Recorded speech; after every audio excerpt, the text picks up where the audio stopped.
하나님의 말씀은 민수기 14장 1절부터 10절까지의 말씀입니다.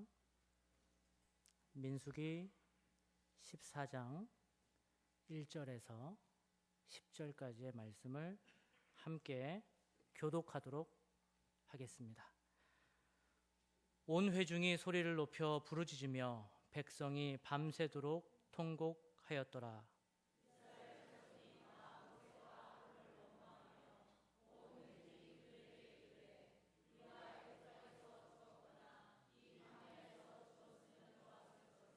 어찌하여 여호와가 우리를 그곳으로 인도하여 칼에 쓰러지게 하려 하는가? 우리 처자가 사로잡히리니 애굽으로 돌아가는 것이 낫지 아니하랴.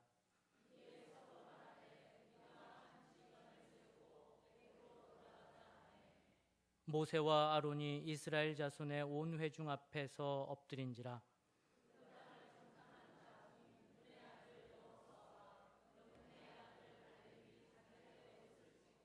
이스라엘 자손의 온 회중에게 말하여 이르되 우리가 두루 다니며 정탐한 땅은 심히 아름다운 땅이라.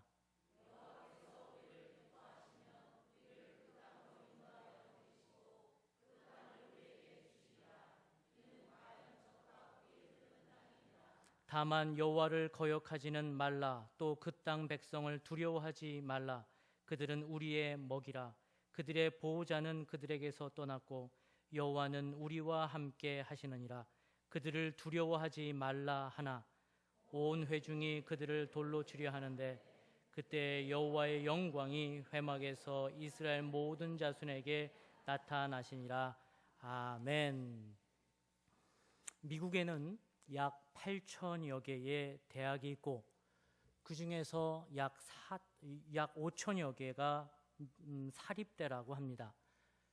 이 대학들의 등록금 인상률은 요즘처럼 경제 침체기에도 줄어들지 않는다고 합니다. 가장 비싼 곳 중에 한 곳인 콜롬비아대의 한 해의 등록금은 무려 4만 4천 불이라고 하죠. 미국에서 학비라고 이야기할 때에는 등록금을 포함한 기숙사비, 교통비, 교재비, 그리고 건강보험 등이 포함되기 때문에 한 해의 학생들이 그리고 가정이 부담하는 비용은 가히 천문학적인 숫자라고 할 수가 있습니다. 그러나 여기 미국의 여느 사립대보다도 훨씬 강도 높은 교육을 실행하고 훨씬 다양한 선생님들, 훌륭한 선생님들이 있으면서 등록금이 없는 최고의 학교가 있습니다. 이 학교는 역사와 전통을 자랑하는 세계에서 가장 오래된 학교입니다. 허나 입학에는 그렇게 까다로운 자격이 없습니다. 과연 이 학교가 어딜까요? 이 학교는 광야 학교입니다. 광야 학교. 이게 뭘까요? 이 학교는 말씀드린 대로 등록금이 전혀 없습니다. 그렇지만 얼마나 다양하고 알찬 교과목들이 있는지 모릅니다. 열받아도 한 번 더 참기, 분노 잘 풀기, 용서하기, 먼저 손 내밀기, 소외된 자 돌보기, 사람 눈치 안 보기. 일반 포멀 스쿨에서는 배울 수 없는 이러한 아주 현실 감각 있는 과목들이 이 학교에는 질비합니다. 선생님들은 어떻고요? 도처에 내 못된 성질을, 그래서 이 못된 성질의 밑바닥을 보게 하는 선생님들이 널려 있습니다. 특히 가까이 사는 배우자, 최고의 선생이죠. 자녀들, 최고입니다. 이 선생님들로부터 우리는 놀라운 과목들을 배웁니다.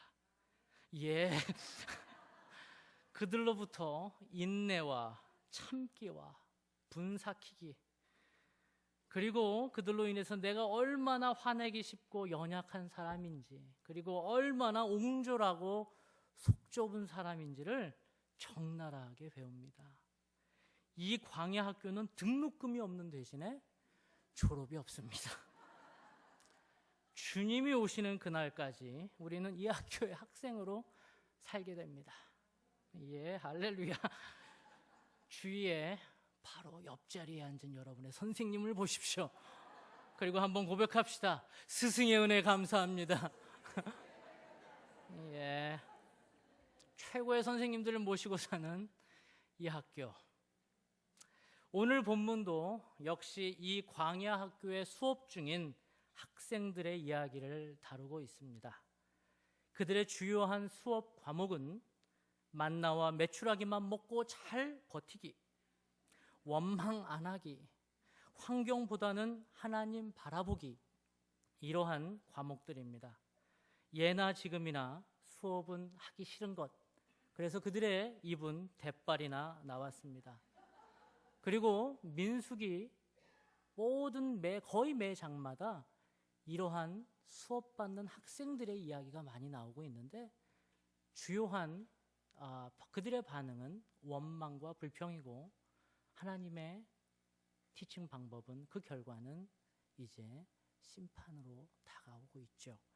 그래서 민수기는 한문식 표현으로 백성 민자의 셀수와 기록할 기이지만, 그러나 사실 민수기를 그러한 백성들 지파들의 몇 명이었는지를 세는 그러한 얘기는 초반부에 잠깐 나오고, 그 이후에 36장까지는 계속해서 얼마만큼 이스라엘이 원망을 하고 불평을 하는지에 대한 이야기가 나옵니다. 그래서 혹자는 민수기를 민수기라고 부르지 말고 이스라엘 백성의 원망기라고 부르자라고 이야기할 정도로 민수기는 그러한 원망에 대한 내용이 많이 나옵니다. 뭐 다 볼 건 없고요. 우리 11장에 보면 11장의 내용은 이스라엘 백성이 악한 말로 원망하고 있는 내용을 말하고 있습니다. 다른 말로 하면 이런 것이죠. 애굽에 있을 때에는 그래도 종살이는 하고 있었지만 생선 먹고 부추 먹고 파 먹고 그리고 마늘 먹고 고기 먹었던 그때가 더 그립다라는 이야기로 불평을 하고, 하나님이 이끌어주신 그 목적을 잃어버리고 살아가고 있는 모습을 보여주고 있죠. 그리고 12장에는 지도자들 안에 내분이 일어나서 아론 형과 미리암 누나가 동생인 모세의 권위를 무시하고, 그래서 결국 문둥병에 걸려서 이스라엘 백성 전체가 하나님께 나아가는데 머뭇거리는 그러한 하나님의 심판을 받는 일이 있게 되죠. 이러한 이스라엘 백성을 향해서 하나님은 약속을 잃어버리고 불평과 불만으로 가득 찬 그들을 불쌍히 여기셔서 드디어 하나님은 가나안 땅을 보여주기로 결정하셨습니다. 하나님이 그렇게 하신 것은 아마도 그들이 목적을 잃어버렸기에 가야 할 그 땅을 보여주고 나면, 그래서 그 땅으로 들어갈 그 목적지를 보여주고 나면 그들의 잃어버린 목적을 찾고 나면 좀 낫지 않을까라는 생각으로 그들에게 그 가나안 땅을 보여주기로 결정을 하시죠. 그래서 각 지파별로 한 명씩을 뽑습니다. 그래서 그 땅을 40일간 탐지하게 되죠. 요즘 말로 스파이 역할을 하고 오라는 것입니다. 12명이 가서 볼 그 땅의 그 조건이 어떤지 모세는 그들에게 이렇게 분부를 하고 있습니다. 같이 한번 봉독을 해볼까요? 13장 17절부터 20절 말씀입니다. 13장 17절부터 20절 말씀을 교독하겠습니다. 모세가 가나안 땅을 정복하러 그들을 보내며 이르되, 너희는 네겝 길로 행하여 산지로 올라가서, 같이 읽읍시다. 그 땅이 어떠한지 정탐하라. 곧 그 땅 거민이 강한지 약한지 많은지 적은지와 그들이 사는 땅이 좋은지 나쁜지와 사는 성읍이 진역인지 산성인지와 토지가 비옥한지 메마른지 나무가 있는지 없는지를 탐지하라. 담대하라. 또 그 땅에 실과를 가져오라 하니, 그때는 포도가 처음 익을 즈음이었더라. 아멘. 그들에게 이렇게 그 땅이 어떠한지를 탐지하고 오라는 명을 내립니다. 그런데 이게 웬 뚱딴지 같은 소리입니까? 그들이 40일간 탐지하고 와서 하는 소리는 불평입니다. 여러분도 아다시피 그 땅이 우리가 갈 수가 없는 것이고 적과 꿀이 흐르는 땅이기는 하나 그 땅의 거민은 거인과 같습니다라는 보고를 하게 됩니다. 31절, 33절 말씀을 31절에서 33절까지의 말씀을 한 목소리로 봉독하겠습니다. 그와 함께 올라갔던 사람들은 이르되 우리는 능히 올라가서 그 백성을 치지 못하리라. 그들은 우리보다 강하니라 하고 이스라엘 자손 앞에서 그 탐지한 땅을 악평하여 이르되 우리가 두루 다니며 정탐한 땅은 그 거민들을 삼키는 땅이요 거기서 본 모든 백성은 신장이 장대한 자들이며 거기서 네피림 후손인 아낙 자손의 거인들을 보았으니 우리는 스스로 보기에도 메뚜기 같으니 그들이 보기에도 그와 같을 것이니이다. 아멘. 사람들이 그 땅을 보고 와서 얼마나 무섭게 그것을 경험했는지, 그리고 심지어 그들이 거인일 뿐만 아니라 우리가 메뚜기와 같다라고 악평을 합니다. 그러한 믿음 없는 보고를 듣고 나서 모세와 그 지도자들은 가슴을 치죠. 우리가 그들을 향해서 손가락질을 하고 있지만 저는 이 말씀을 읽을 때마다 참 우리의 모습이구나라는 생각을 참 많이 하게 됩니다. 하나님의 약속이 우리에게 있습니다. 할렐루야. 여러분을 통해서, 여러분의 가족을 통해서, 이 교회를 통해서 큰 일을 하실 것입니다. 할렐루야. 그럼에도 불구하고 우리는 계속해서 세상을 바라보고, 그리고 사람을 바라보고, 우리가 가진 것들을 바라보며 안 된다, 안 되라는 이야기를 연거푸할 때가 참 많이 있습니다. 하나님께서는 여러분의 자녀를 통해서 여러분의 가정을 회복하고, 그리고 또한 이 교회를 통해서 하실 것입니다라는 고백은 우리는 하지만, 하나님이 또 그렇게 말씀하시지만 계속해서 우리는 여러 가지 핑계를 대며 메뚜기 되기를 좋아하지요.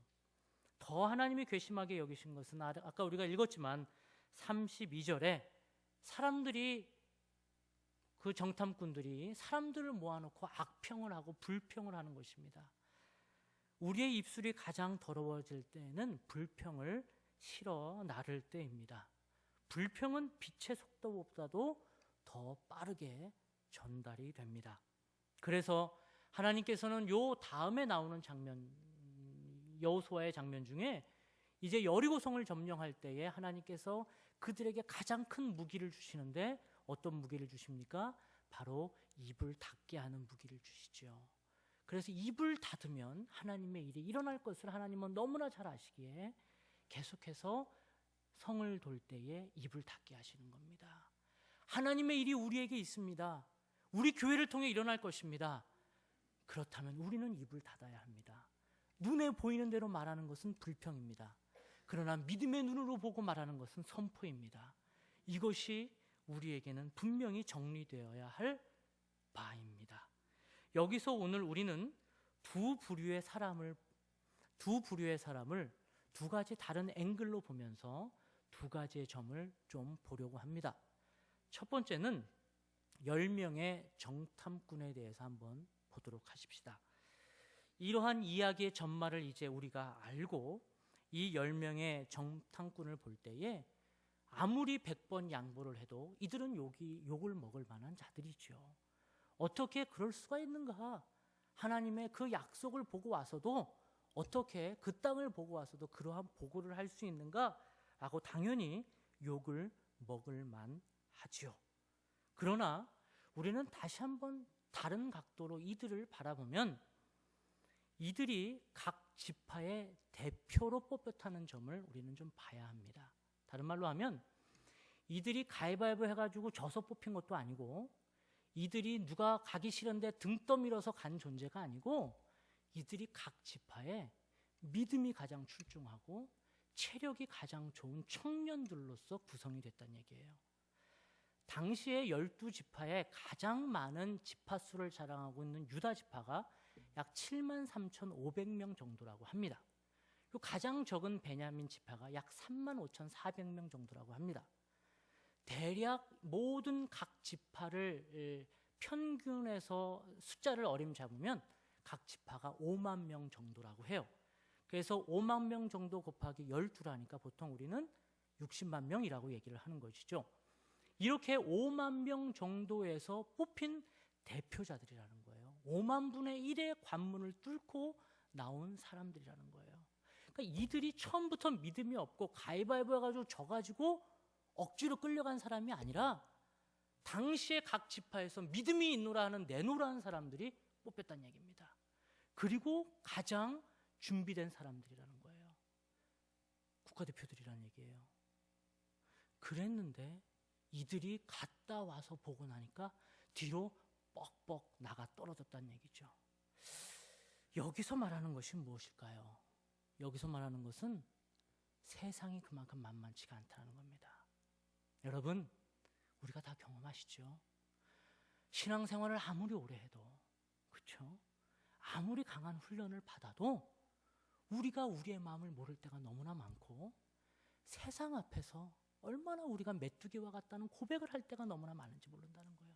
다른 말로 하면 하나님 안에서 계속해서 우리가 여호수아 갈렙임을 고백하지 않으면 세상 앞에 떵떵 떨어져 나간다는 얘기예요. 과연 세상을 이길 수 있는 힘이 무엇입니까? 그러면 그것은 바로 그들이 국가대표로 지파대표로 모여서 그곳을 갔다 왔지만 10명의 불평하는 사람들의 모임에 속해 있느냐 아니면 여호수아와 갈렙과 같이 있느냐의 차이가 바로 이들을 가르는 분기점인 것입니다. 똑같이 갔다 와서 마음이 벌벌 떨리고 심장이 벌렁벌렁하지만 불평하는 그룹에 서 있느냐 아니면 믿음의 동역자들과 함께 있느냐가 그들을 가르는 분기점입니다. 남의 집에 가서 멸치똥 따면서 비평하고만 사느냐 아니면 하나님의 일을 꿈꾸면서 하나님의 일들을 하느냐는 누구와 함께 있느냐가 그들의 신앙의 고백을 다르게 만드는 것입니다. 신약에도 이러한 이야기가 나옵니다. 바울의 마지막 편지 디모데후서는 바울과 함께 있던 측근 중에 한 명이 세상을 사랑해서 세상으로 떠나갔다는 이야기가 나옵니다. 디모데후서 4장 10절에 이렇게 이야기합니다. 대마는 사람 이름입니다. 대마는 이 세상을 사랑하여 나를 버리고 바울을 버리고 데살로니가로 갔고, 이 대마는 우리에게 좀 생소한 인물입니다. 당시 초대교회에 생소한 인물입니다만 당시 초대교회에 사도행전을 쓴 누가만큼 지명도가 있는 인물입니다. 그 증거가 어디 있습니까? 바로 골로새서 4장 14절에 이렇게 이야기를 합니다. 사랑을 받는 의원 누가와 또 데마가 너희에게 문안하느니라 라고 바울이 쓰고 있다는 얘기죠. 다른 말로 하면 누가만큼 이 데마도 바울의 측근이었다는 얘기예요. 그리고 빌레몬서 1장 24절, 빌레몬서는 한 장밖에 없으니까 보통 24절 이렇게 부르죠. 24절에는 또한 나의 동역자 마가, 아리스다고, 데마, 누가가 문안하느니라 라고 말하고 있으면서 누구보다도 바울의 지근거리에서 바울을 모셨던 바울의 측근이고, 심지어 누가보다도 이름이 앞에 쓰여 있으면서 누가와 어깨를 나란히 할 만큼 그렇게 이 데마는 바울의 신복이었다는 것입니다. 그런데 그가 세상을 사랑하여 바울을 떠났다고, 그래서 안타깝다고 바울이 이야기를 하고 있다는 거예요. 말하고 있는 게 무엇입니까? 세상이 만만치가 않다는 거예요. 데마의 마음도 빼앗아간 이 세상, 10명의 믿음도 빼앗아간, 10명의 이 엘리트 정탐꾼들의 믿음도 빼앗아간 세상. 여러분, 이 세상을 이길 수 있는 방법이 무엇입니까? 그것은 바로 누구와 함께 있느냐입니다. 10명의 불평하는 사람들과 그 정탐꾼들과 함께 있느냐, 아니면 여호수아와 갈렙과 같이 있느냐. 정말로 종이 100장 차이 한 장뿐이지만 바로 거기에서 여러분의 미래가 달려있는 것입니다. 누구와 함께 있느냐, 어떤 공동체에 있느냐, 그리고 지금 내가 자주 만나는 사람들과 무슨 이야기를 하느냐. 말초신경을 자극하는 이야기들이지만 그것이 내 영을 살리고 있느냐, 죽이고 있느냐, 그것을 볼 때에, 그것을 감지하는 순간 그것이 우리의 영혼의 바로미터가 되어야 하는 것입니다. 그런 의미에서 우리의 이 시온 공동체는 하나님의 복받은 공동체인 줄 믿으시기 바랍니다. 저는 이 앞에 설 때마다, 여러분의 얼굴을 이렇게 뵐 때마다, 죄송한 표현이지만 여러분은 봄과 같습니다. 스프링이에요. 막 튀어요, 막 튀어요. 믿음 안에서 하나님의 말씀이 임할 때마다, 하나님의 임재가 임할 때마다 자유롭게 하나님 앞에 튀려고 하는, 그래서 이 얼어버린 농토 땅을 뚫고 나오는 푸르른 새싹과 같은 파스텔 톤의 할렐루야. 네. 여러분 복 받으신 분들입니다. 하나님께서는 바로 이러한 공동체로 여러분을 부르셨다는 그 자체가 여러분에게 큰 일을 맡기실 것입니다. 여호수아와 갈렙으로 나아갈 길인 것입니다. 그러면 두 번째로, 이제는 그 앵글을 여호수아와 갈렙에게 한번 맞춰봅시다. 우리가 여호수아 갈렙 하면 흔히 이렇게 오해를 합니다. 여호수아 갈렙은 밑도 끝도 없이 믿음이 좋은 사람이다. 그냥 세상 물정도 모르고 그냥 단순 무식해가지고 하나님의 메시지만 있으면 막 달려가는 베드로와 같은 그런 사람이다라고 여기지만, 그래서 아마 12명이 같이 갔을 때에 어떤 청년은 그런 얘기를 저번에 한번 질문하던데, 목사님, 여호수아 갈렙이 이렇게 믿음이 있는 것은 10명의 정탐꾼들을 가나안 땅에 딱 보낼 때 이 두 사람이 아마 망을 본 것 같습니다. 그래서 이들은 땅에 안 들어가고 망을 봤기 때문에 이렇게 얘기할 수 있는 거 아닙니까? 이렇게 얘기를 하길래, 야, 참 기가 막힌 아이디어다 이렇게 얘기를 했지만 들렸다라고 얘기를 했죠. 이들도 똑같이 가나안 땅에 들어갔다 왔습니다. 이들도 똑같이 그 땅에 거인이 사는 것과 네피림이 사는 것을 확인하고 온 사람들입니다. 다른 말로 하면 이들도 똑같이 세상을 아는 사람이고 세상이 얼만큼 만만치 않다는 것을 아는 사람입니다. 그러나 이들이 주목한 것은 거인이 아니라 하나님이라는 것입니다. 이들이 주목한 것은 세상이 아니라 약속이라는 것입니다. 여기서 바로 밑도 끝도 없이 믿은 여호수아와 갈렙이 아닌, 세상을 똑바로 봤지만 그 세상을 본 것이 아닌 하나님의 약속을 봤다는 것입니다. 여러분, 우리가 가끔 이런 착각을 하는 분들이 계세요. 우리가 은혜를 받고 나면 갑자기 내 남편이 바뀔 줄 알고, 우리가 은혜를 받고 나면 갑자기 내 자녀가 바뀔 줄 알고, 갑자기 내 아내가 바뀌고, 갑자기 시부모가 바뀌고, 갑자기 세상이 바뀌는 것처럼 그렇게 생각하시는 분들이 계시는데, 그렇나요? 아니에요. 세상은 그렇게 해서 바뀌지가 않습니다. 세상은 만만치 않습니다. 그러나 세상에 있는 거인을 보는 게 우리의 사명이 아니고 세상에서 그것을 주관하시는 하나님을 보는 것이 우리의 사명인 줄 믿습니다. 그들의 고백을 한번 들어보겠습니다. 바로 14장, 오늘 읽은 말씀입니다. 14장 7절부터 6절부터 9절까지 말씀을 같이 한번 봉독하겠습니다. 그 땅을 정탐한 자 중 눈의 아들 여호수아와 여분네의 아들 갈렙이 자기들의 옷을 찢고 이스라엘 자손의 온 회중에게 말하여 이르되, 우리가 두루 다니며 정탐한 땅은 심히 아름다운 땅이라. 여호와께서 우리를 기뻐하시면 우리를 그 땅으로 인도하여 들이시고 그 땅을 우리에게 주시리라. 이는 과연 젖과 꿀이 흐르는 땅이니라. 다만 여호와를 거역하지 말라. 또 그 땅 백성을 두려워하지 말라. 그들은 우리의 먹이라. 그들의 보호자는 그들에게서 떠났고 여호와는 우리와 함께 하시느니라. 그들을 두려워하지 말라 하니. 할렐루야. 바로 그러한 약속이 우리에게 있다라는 것입니다. 사단은 계속해서 우리를 공격합니다. 내 과거를 봐라. 내 경제적인 상황을 봐라.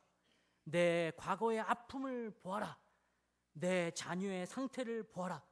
내 건강을 봐라. 이 시대의 불황을 봐라 라고 이야기하지만, 계속해서 세상에 집중하게 하지만 우리는 하나님께 집중하는 여호수아와 갈렙이 되어야 한다는 것입니다. 세상은 만만치 않습니다.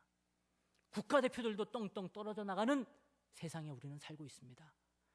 우리가 여기서 열심히 40일 기도하고 나가면 세상이 갑자기 홍해처럼 갈라지는 것 기대하지 마십시오. 그렇게 해서 바뀌는 세상이 아닙니다. 똑같이 그들은 여전히 우리를 향해서 우는 사자와 같이 삼키지만 우리는 그것을 묵상하거나 그것에 메뚜기처럼 굴하는 것이 아니라 그 너머에 계신, 그리고 우리 등 뒤에서 우리를 바라보시는 하나님을 봐야 할 것입니다. 몇 년 전에 제가 한국에 있을 때 우리 아이가 5, 6살 정도 되었던 것 같습니다. 이제 밥 때가 되어서 아들에게 유호봐 밥 먹어라 라고 놀이터로 내려가서 이야기를 할 때였습니다. 갑자기 그 앞에 있던 아들이 머리 하나 정도 돼 보이는 형들에게서 뭔가를 이렇게 딱 뺏는 것을 보고 크게 이야기합니다. 형 다시 해. 정정당당해. 이렇게 얘기하는 소리가 들렸어요. 그래서 무슨 소린가 끝나고 나서 물어봤더니 이제 자기가 이제 딱지를, 아빠가 만들어준 그 딱지 뭐 이런 거 친구들한테 딴 딱지 뭐 이런 거 가지고 이제 딱지 놀이를 하다가 형들이 와서 이제 몇 명이 와서 그거를 이제 부정한 방법으로 거의 빼앗다시피 했나 보지요. 그래서 말도 못하고, 형들이니까 머리 하나씩 더 크니까 아무 말도 못하고 있다가 꿍 하고 있던 그 차에 뒤에서 어떤 소리가 들린 거예요. 유호봐 밥 먹어라 이 소리를 듣고 나가지고 갑자기 어디서부터 나오는 힘인지 모르지만 형들의 딱지를 뺏으면서, 자기가 원래 자기의 딱지였던 그 딱지를 뺏으면서 형들 다시 해. 정정당당해. 이렇게 얘기를 한다는 거예요. 할렐루야. 우리는 여호수아와 갈렙입니다. 세상은 똑같이 우리에게 계속해서 메뚜기라고 속입니다. 메뚜가 이렇게 속입니다. 그러나 우리는 그 세상을 바라보는 것이 아니라 하나님 없고, 그리고 하나님이 주관하신 이 세상 속에서 다시 해! 정정당당히 한번 해보자! 라고 외칠 수 있는 우리의 모습이 되어야 될 것입니다. 여러분을 향한 그 약속, 여러분을 향한 그 부르심, 세상에 파묻지 마시고 등경 위에 둬서 여러분을 통한 하나님의 약속을 이루어 가시는 시온의 모든 성도님들 되시기를 주님의 이름으로 축원드립니다. 기도하겠습니다.